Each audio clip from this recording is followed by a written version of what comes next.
첫 번째, 우리에게 성민이라고 하는 놀라운 말씀을 주세요.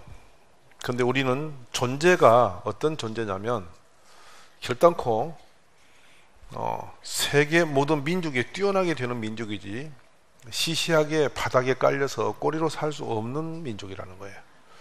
이건 유대인에게 주은 메시지인데요. 그러면 유대인에게 국한된 것인가?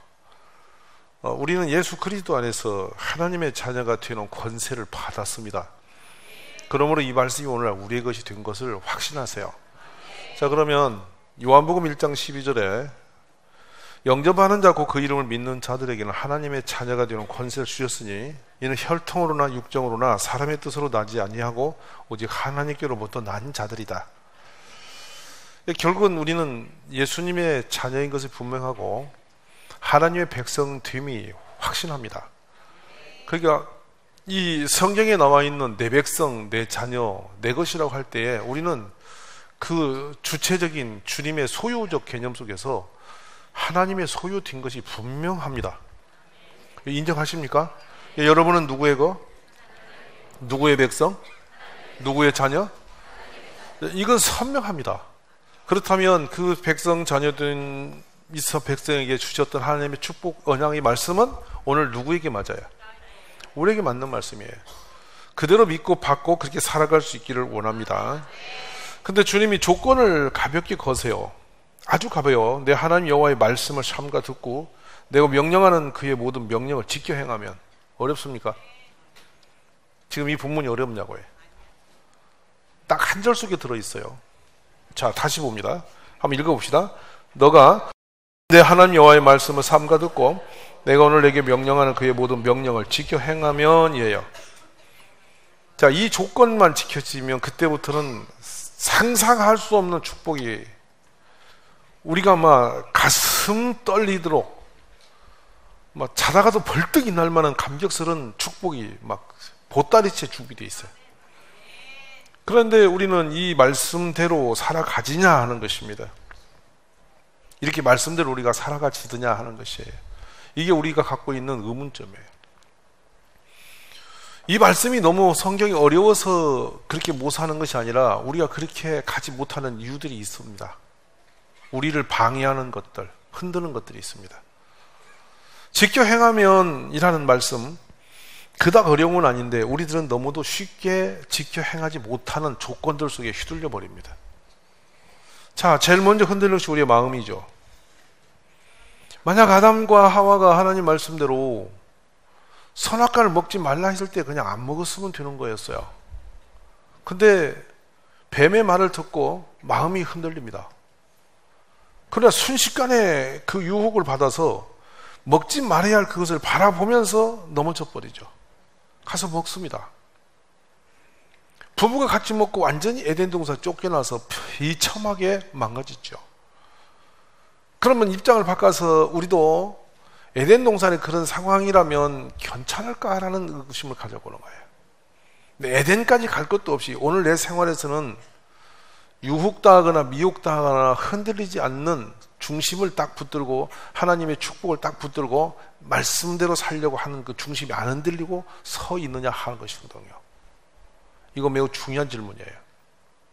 저는 익히 봅니다. 우리 교회에서 제가 어느 날 큰 깨달음을 받은 게 있습니다. 무엇을 깨달았냐면 사람은 말씀보다 감정에 너무 약하더라.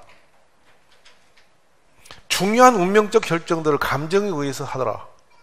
믿음 원팡 좋은 것처럼 해도 감정 한번 건드리면 완전히 바닥처럼 다 드러나 버리더라. 믿음 없는 거예요, 결국은. 사단은 잘합니다.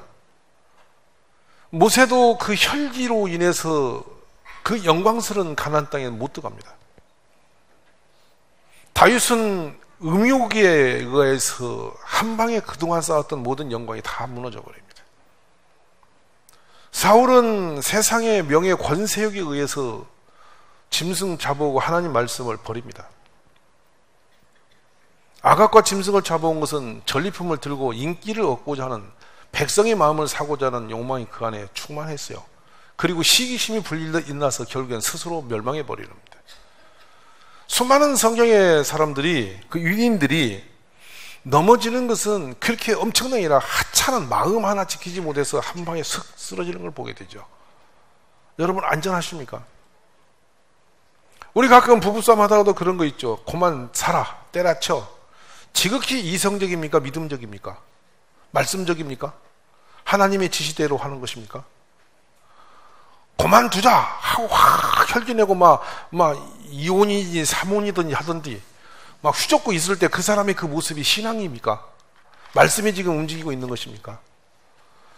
그러니까 결국은 보면은 결정적인 중요한 때마다 우리는 육신의 썩은 감정이 왕노릇해서 우리를 뒤로 흔들어 버립니다. 와르르 무너지는 거죠. 마치 그 신령한 하나님 말씀 돌판을 받아서 하나님의 손가락을 새기는 말씀을 들고 내려오다가 혈기를 부리면서 돌판을 내동댕이 쳐서 깨뜨려버리는 모세와 다를 바가 없어요. 그거 지키지 못하는 순간에 내가 받을 수 있는 축복을 다 무너뜨리고 그냥 스스로 가라앉아 버리는 것이죠. 오늘 저녁에 이 말씀이 우리들을 깨워주시고 살려주시는 말씀이 되기를 원합니다. 유혹이나 미혹이나 어떤 혈기나 감정에 의해서 휘둘리지 마시고 말씀에 진지한 사람으로 살아갈 수 위해서 우리가 모두 힘을 더하시기 바랍니다. 우리가 완전하지 않고 부족하기 때문에 주님은 이렇게 끊임없이 말씀을 주십니다. 끝없이 말씀을 계속 줍니다. 또 다 잡고 또 잡고 자꾸 쓰러지고 넘어지고 부실하니까 또 말씀을 주십니다. 근데 더 놀란 것은 그 썩은 혈기가 나이가 들어 몸은 힘이 빠져도 혈기는 점점 더 충만해지는, 그래서 거친 혀로 엉뚱한 폭언을 쏟아서 엉뚱한 사람 영혼을 넘어뜨리고 있어요. 그리고 본인도 그것으로 인해서 흔들려 버리고, 우리는 이렇게 연약한 지체들입니다. 오늘 하나님의 말씀이 우리를 충만히 지배해서 말씀에 순종되어지는 우리 가족들이 되시기 바랍니다. 믿음과 순종은 한 고리로서 이어지는 말씀인데요, 믿음이 있으면 순종이고 순종이 있으면 믿음입니다. 설교는 이 순종되어진 믿음의 역사가 없으니까 이제 말씀 뒤쳐놓고 내 생각대로 달려버리는 것이죠. 이게 인생이에요. 단 한 틈이라도 한 발짝이라도 이생의 자랑으로 인간의 감정과 생각으로 나가지 않기를 간절히 원합니다. 오늘 신명기 28장의 말씀은 우리에게 정말 감동이 되고 축복이 되는 말씀은 분명합니다. 그러나 이 말씀을 이루어 이 말씀대로 살아갈 수 있는 우리 가족들이 되어졌으면 정말 좋겠다. 그리고 이 말씀대로 되지 않는 것 때문에 애통하며 눈물 흘리며 하나님 이 말씀의 역사대로 내 삶이 이루어지게 도와주소서, 이런 우리의 고백적인 삶이 되어지기를 저는 원합니다. 자, 얼마나 놀랍습니까? 여호와의 모든 명령을 충실히 지키면 하나님 여호와 하나님께서 우리를 세계 모든 민족 위에 뛰어나게 하실 것이다. 아멘이십니까? 자, 이 말씀을 지금 현 사회에 있는 이스라엘에게 대보면 틀림없이 맞아졌습니다. 이 말씀이. 지금 세계의 과학, 세계의 경제, 세계의 정치는 유대인 손 안에 있습니다. 그러면 우리가 유대인과 우리의 갭은 무엇인가 한 것이죠. 유대는 구약의 율법을 너무도 충실히 지금도 지킵니다. 깜짝 놀랐습니다. 너무도 놀랐습니다. 뉴욕에 있는 유대인들은 요즘에 점점 유대인됨을 자랑스럽게 여기고 길거리에 납비의 옷을 입고 대낮에 무리를 지어 걸어다니면서 행보를 합니다. 왜? 유대인이 자랑스러워서. 그들은 이미 이 땅에서 우리들이 흉내낼 수 없는 그 거리를 올라가 있어요. 그럼 어떡하느냐? 어린아이 때부터 이 말씀 속에 하나님이 원하시는 틀이 있습니다. 이런 정도의 사람이라는 틀이 있습니다. 그 틀 속에 살아가는, 그걸 살기 위해서 어려서부터 철저하게 그 말씀의 틀 속에 아이들을 가둬둡니다. 이 율법을 주야로 묵상하라는 말씀이 복 있는 사람의 첫 번째 출발선인데요, 신명기 6장의 이 말씀과 같이 유대인들은 성경을 통째로 외우기를 너무 즐겨합니다. 우리 그런 거 외우라면 너무 짜증스러워 하잖아요. 근데 그는 당연히 마땅히 외우는 것이 되어서 철저하게 외웁니다. 하루라도 말씀의 분량을 외우지 않으면 죽는 줄 압니다. 잠을 안 잡니다. 그걸 외우고 잡니다. 그래서 그들이 이 말씀보다 더 고급스러운 언어는 없고 말씀보다 더 놀라운 영적인 이런 기름 부심이 말씀보다 더 탁월한 이 땅에 없어요. 근데 하나님 말씀을 주야로 묵상하고 암기하고 주야로 또 암기하고 또 막 계속 하다 보니 그 아이들은 이 창의력과 지혜력이 이 세상 사람과 비교할 수 없을 만큼 탁월합니다. 그래서 우리가 이 말씀을 순종하고 나아갈 때 기적이 일어나죠. 자, 2절 한번 보실까요? 뭐라 하십니까? 너가 내 하나님의 여호와의 말씀을 청종하면 이 모든 복이 내게 임하며 내게 이르는, 여기 청종이라는 용어는 순종이라는 용어로 바꾸면 너무 쉽습니다. 내가 여호와 하나님 말씀을 순종하면 다음 같은 복을 받게 될 것이다. 조건이 걸렸습니다.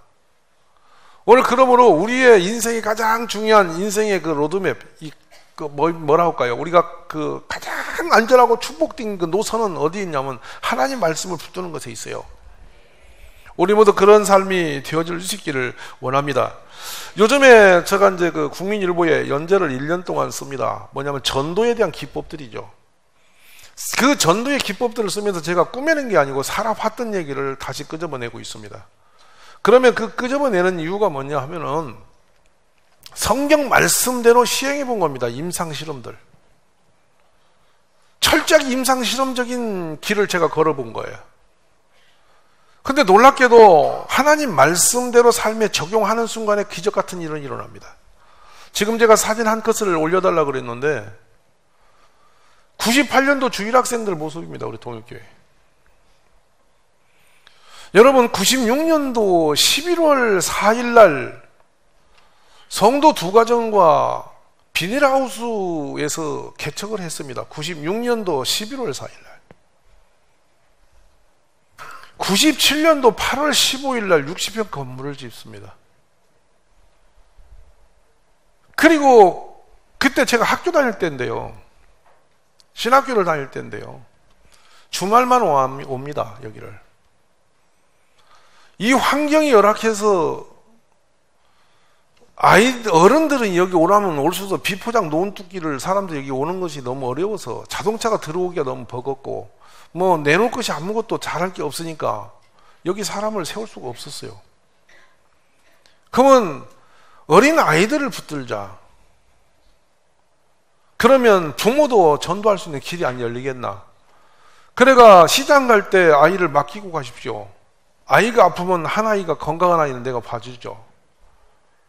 어쨌든 아이들과 접촉점을 갖고 주말이면은 동네에 가서 떡볶이를 하고 부치개를 하고 어린 아이들이 접근할 수 있는 것들을 가지고 접근하면서 이 아들과 어울림을 했습니다. 그러니까 저 당시 이미 교인은 기적의 길을 걷고 있는 겁니다. 그래서 요즘에 저는 그런 생각을 하죠. 이렇게 아이들이 이 당진에 있는 11개 초등학교 아이가 저희 교회에 소속되어 있습니다. 11개 초등학교.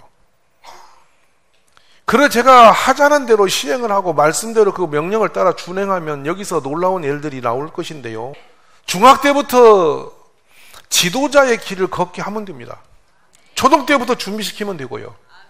유치원 때부터 머리가 되는 사람으로 다짐을 하고 만들어 가야 되는 겁니다. 우리 아이들을 어려서부터 지도력을 가지고 그 한 가지 길에 승부사가 될 수 있도록 만들어내는 교육이 필요하다 이 말입니다. 저는 교회에서 이렇게 11개 초등학생이 교회에 오는 것을 어떻게 저는 그림을 그리며 저 어릴 때부터 저 모인 아이들 보면서 꿈을 꿨느냐면요. 한 클래스 멤버십이 많아봤자 20명 이내의 한 클래스로 6년을 살아갑니다. 한 반 위에 선배도 모르고 옆반의 반 친구도 모릅니다. 우리 반이 그 아이들끼리 6년을 졸업합니다. 중학교 가서 또 한 클래스에 들어가면 3년 같이 갑니다. 고등학교에 쭉 나와봤자 친구 몇 명 없습니다. 그런데 여기에서 우리가 축복된 것은 뭐냐면 당진 전 지역의 아이가 다 친구가 됩니다. 또래별 친구가 다 만나게 됩니다. 그래서 제가 또래별 모임을 하라는 겁니다. 마을별 모임을 왜 하냐? 여러분 세상에 애들이 팍 치고 나가면요. 직장이라는 곳에 딱 들어가면 그때부터 선후배 관계입니다. 수평 관계가 아니에요. 또래가 없어요. 한 부서에 자기 또래는 자기 아니면 한둘밖에 없고요. 전부 다 우아래 상관들이에요. 거기서 관계가 안 되면 풀리질 않습니다. 거기서 무너집니다. 그런데 교회에서 1학년과 6학년 애들이 어울려 놀아보는 겁니다. 약한 동생을 돌볼 줄 알고 힘이 센 형들을 따라가서 흉내내면서 애들이 도전을 해보는 것이죠. 그렇게 자라나서 교회 안에서 고등학교까지 졸업을 하면 얼마나 많은 인맥이 형성됩니까? 그렇다면 이 광범위한 지역사회 아이들이 믿음으로 정직하게 성실하게 잘 살아서 누가 봐도 신뢰할 만한 사람이 되어져 있다면 그 사람은 지도자 되는 거 틀림없잖아요. 공감되십니까? 먼 이야기가 아니라는 겁니다. 탁월한 거 아닐지라도 이 노선을 밟아가면 넉넉히 될 수 있고 하나님이 우리를 그렇게 세우실 줄로 저는 믿습니다. 어려서부터 우리 아이들이 해야 할 거, 진정한 하나님이 바라시는 첫 번째 사람이 뭡니까? 이 백성은 나를 찬송하게 하려 함이라 라고 주님이 말씀했어요. 그러면 이 찬송이 여러분 길거리 다니면서 노래하고 다니라는 것이 아닙니다. 이렇게 찬송 시간이 찬송하는 이런 것 갖고 말하는 게 아니에요. 우리 믿음의 사람들이 어디를 가서 무엇을 하든지 그 삶 자체가 하나님께 영광을 돌릴 수 있도록 되어지는 것입니다. 이게 하나님께 영광 돌리는 거, 찬송 돌리는 거예요. 그러니까 아시지 않습니까? 다리오 왕 앞에 그 사자굴에 던져지는 다니엘이 왕이 금식을 하면 왕이 잠을 안 자면서 기도를 합니다. 이방 왕이 너무도 귀한 사람을 자신이 만든 법에 의해서 사자굴에 넣어서 죽을 것 같아 겁이 나고 너무 안 돼서 살리기를 기도합니다. 이런 새벽에 가서 사자굴에 대고 다니엘아 내가 믿는 너희 여호와 하나님이 어젯밤에 너를 지켜주시더냐라고 묻습니다. 이거는 기가 막힙니다. 이방 왕이 믿음에 있는 다니엘을 염려하면서 사자굴에서 이미 죽었을 밖에 없는 상황이 있는 그에게 믿음으로 너 괜찮냐고 새벽에 묻는 겁니다. 다니엘이 말합니다. 우리 여호와 하나님께서 어젯밤에 왕이 염려하지 말아 하면서 사자 입을 다 봉하에 나를 지켜주셨다. 아멘. 그러자 다니엘이 나오는 걸 보면서 다니엘의 여호와 하나님께 찬송을 올려드립니다. 바로 이것이 다시 말씀드리면 그 다니엘은 하나님께 영광을 돌리고 찬송을 올려드리는 삶인 겁니다. 믿음으로 사는 거. 믿음은 다른 게 아닙니다. 하나님을 신뢰함으로 내가 흔들리지 않고 하나님 한 분의 뜻대로 서서 살아가는 겁니다. 좌우로 흔들고 비틀거리지 않는 것이죠. 우리들이 이 밤에 기도하면서 이런 꿈과 소망을 품고 힘을 모아 보시기를 바랍니다. 그리고 우리 자녀들을 향해서 이런 기도가 있어지기 원하고 이런 부모님들이 되어지기를 원합니다. 누구를 압제하고 지배하고 세상 가서 이렇게 컴컴한 지도자가 되라는 게 아닙니다. 그가 살아가고 그가 끌어가는 그 지혜로운 모습을 보면서 만민이 하나님께 영광을 돌리죠. 야, 정말 저분의 지도자를 내가 만나니 너무나 행복하다. 저분이 하는 거 보면 너무나 지혜로워. 저분이 함으로써 저렇게 지도자가 되면서 우리 삶이 이렇게 부유해지고 풍성해지는구나. 이런 놀라운 일이 어딨냐. 저분이 믿는 그 하나님이 참 귀한 분이다. 이런 고백됨이 우리 자녀들 통해서 나타날 수 있기를 저는 원합니다. 우리가 머리가 되고 꼬리가 되지 아니하게 하시고 우리를 모두 민족에 뛰어나게 하시는 이유는 단순합니다. 우리 하나님 영광 받으시려고. 그렇게 높여서 우리를 높여주심으로써 우리를 통해서 만민에게 복을 내리게 하시려고.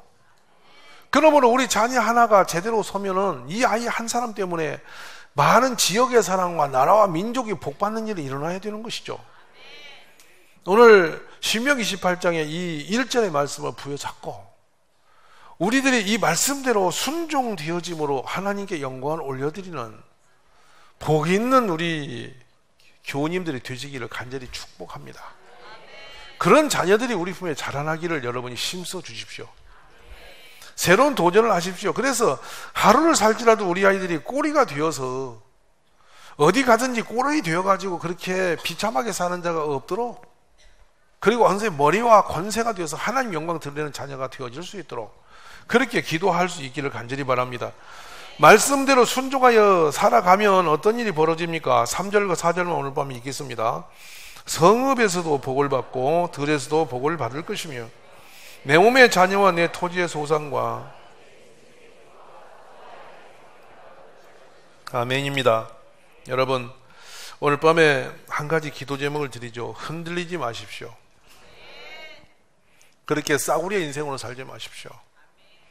그냥 조금 더 좋으면 깔깔 하하거리다가 조금 힘들면 노래지는 그런 것은 믿음이 아닙니다. 그런 그 가볍고 얄팍한 감정에 의해서 휘둘리는 사람은 세상에 나가서 어디 곳에도 온전하게 설 수가 없습니다. 이해되십니까? 그런 사람의 가정에 들어가 살면 가정이 시끄럽습니다. 그 가벼운 그 사람 때문에 가정이 평생 시끄럽고 자녀들까지도 고통 속에서 벗어날 수 없습니다. 그 사람이 교회 들으면 교회가 시끄럽습니다. 어디 가든지 그 사람 때문에 온 세상이 뒤흔들리게 돼 있어요. 좀 우리가 말씀을 떡 믿고 바람이 불어도 눈보라가 휘몰아 쳐도 환경이 좋다가도 나쁘다가도 상관없이 오직 바라보는 주님 보면서 주님, 어떤 환경이 된들지라도 내게 능력 주시는 주님 안에서 내가 이 길을 걸어가겠습니다. 그렇게 묵묵히 걸어가신 그분이 우리 예수님 아닙니까? 바로 이사야 53장에 주신 말씀이 그거지 않습니까?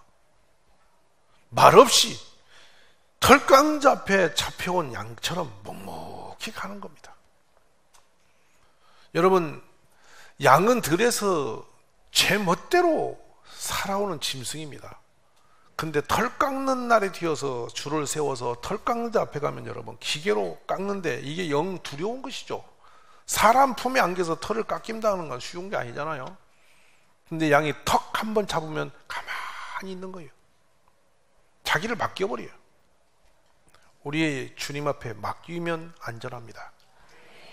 못 맡겨 들으니까 혈기 들고 벌컥벌컥 헛소리하고 다니면서 흔들거리는 거예요. 믿음이 없는 것이죠. 스스로 자신을 점검해 보세요. 내가 믿음에 있는가? 아직도 내 입술에 나오는 언어나 행동과 내 감정이 아직도 중생치 못했다, 거듭나지 못했다. 분명코 말씀합니다. 변화되지 못했다면 아직 가짜입니다. 더 다듬어줘야죠. 겸손히 오늘 밤에 하나님께 구하십시오. 아버지, 내가 감정 후에 내 인생을 올려놓지 말게 하시고 말씀에 붙잡히게 도와주소서. 이 명령을 듣고 행하면 그랬잖아요. 말씀 앞에 순종되게 해 주옵소서. 간단합니다. 오직 한 가지, 하나님 앞에 붙잡힌 사람 되어서 모든 걸 맡겨드리고 묵묵히 가야 됩니다. 누가 욕을 한다고요? 상황이 어려워졌다고요? 너무나 여러분 불합리를 당했다고요? 이걸 생각하십시오. 억울하고 불합리한 일을 당하고 힘든 일을 믿음으로 참으면 상급이 됩니다. 아무 일도 없이 평탄한 길을 가면서 하늘에 복 받은 사람은 없습니다. 한 명도 없습니다. 불의하고 불행하고 억울하고 정말로 상황이 너무도 안 좋은 그 길을 믿음으로 헤쳐간 사람들이 상이 있습니다. 그냥 태어나면서도 쭉 평탄하게 간 사람이 없어요. 누가 이렇게 말하니까 솔로몬은 안 그랬는데요. 어림없는 말이에요. 솔로몬은요, 왕의 자리에 올라가서도 죽음의 위협에서 벗어나지 못했습니다. 그래서 1,000번째 제단 쌓고 매달린 겁니다. 잘 아셔야 됩니다. 거저받은 왕자리가 아니에요. 거저받은 왕들, 거저받은 고난이 없는 사람들, 아무런 탈 없이 그냥 무난하게 늘 할렐루야만 거친 사람은 없습니다. 어디를 봐도. 그런 이는 아예 믿음이 없이 하나님 버린 자가 잠시 그러다 사라질 수가 있습니다. 하나님이 쓰실 사람은 담그세요. 조각품 나오듯이 정을 치십니다. 찍으세요. 억울하게 하세요. 아프게 하세요. 상하게 하세요. 그걸 믿음으로 이기면 기적이 일어나요. 우리 모두가 그와 같아질 수 있기를 원합니다. 시냇가에 심긴 나무처럼 살게 하옵소서. 어떤 시련이 와도 안 흔들리기를 원합니다. 제 중심 하나 붙들고 갑니다. 욥처럼 중심 하나 지키고 살게 하옵소서. 그것만 하면 뒤에 나오는 모든 신명의 축복은 줄줄이 꾸러미로 덮어져 오게 됩니다. 우리 가족들이 그런 영광스러운 하나님의 성민의 권세를 받아 사시기를 간절히 축복합니다.